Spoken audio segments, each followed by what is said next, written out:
Hi, this is Dave Feldberg with Team Infinite, and I'm here to teach you today on how to throw a roller.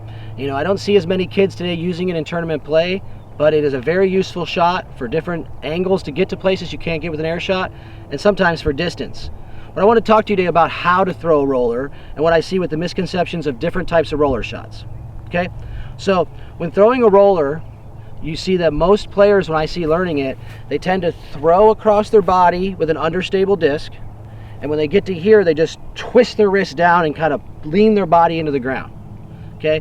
What that does is it does cause the disc to roll and give you a roller, but it doesn't allow you to get the maximum flight out of the roller, the distance, or the control that you would need, because you're just ripping to the ground and you have a different amount of wrist turn every time, so it's very difficult to be consistent.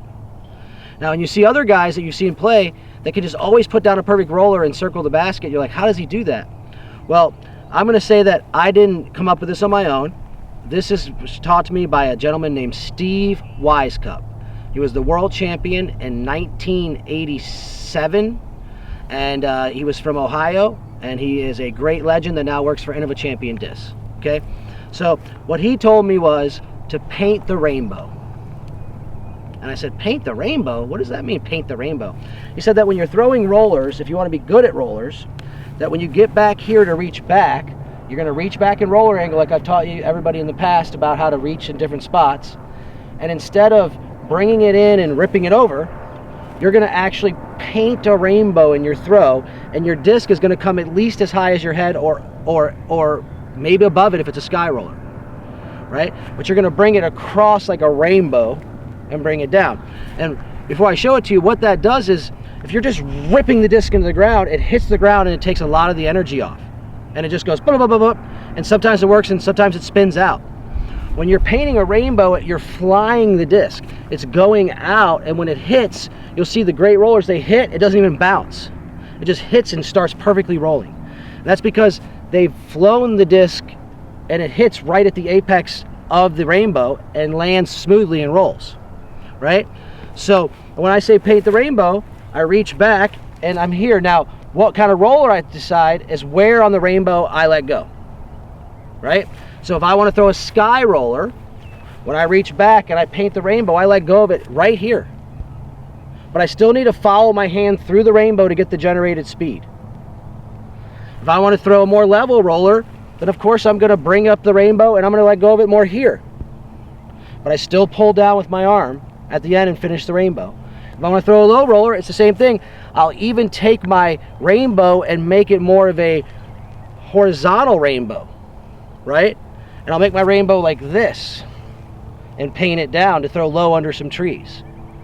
So the real trick is, I see most people are pulling it straight and then creating the roller.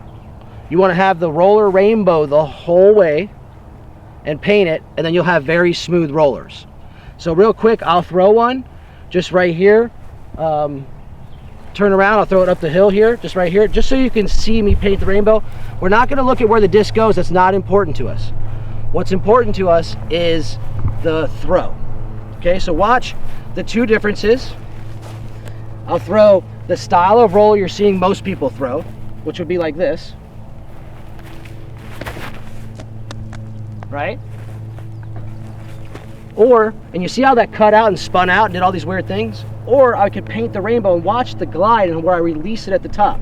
I'm going to paint the rainbow. See how much better that rolls and how much better that flight is. Now, one of the other key things I'll leave with you is, when you're painting the rainbow, you can get a lot more distance. So that will show you how to get all the different angles that I showed you. But how to get the distance, painting the rainbow, think about it. If you put it down, no matter how strong you are, and you put it 25 feet out of your hand into the ground, it's only going to roll so far. If you paint the rainbow and you got power, you can put it hundreds of feet out there before it hits the ground and starts rolling. And that difference in the air will give you a much larger roller. Does that make sense? So think about this. The farther you could fly it, the farther it'll go. Now, the last thing you need to know about rollers is how they work on the ground. It's very simple. They work just like air shots. Stable discs, when they hit the ground, want to burn out to the left. Straight discs want to go straight. and really unstable discs want to go right. So the principles to a roller are the same as an air shot, but they're on the ground. So if you haven't thrown a roller, or you don't throw a roller, it's very easy to learn, it's very useful, and it's something that will add a lot of strokes to your score in a negative way, taking them off your scorecard. So until next time, I hope to see you throwing a roller. This is Dave Feldberg with Infinite Discs.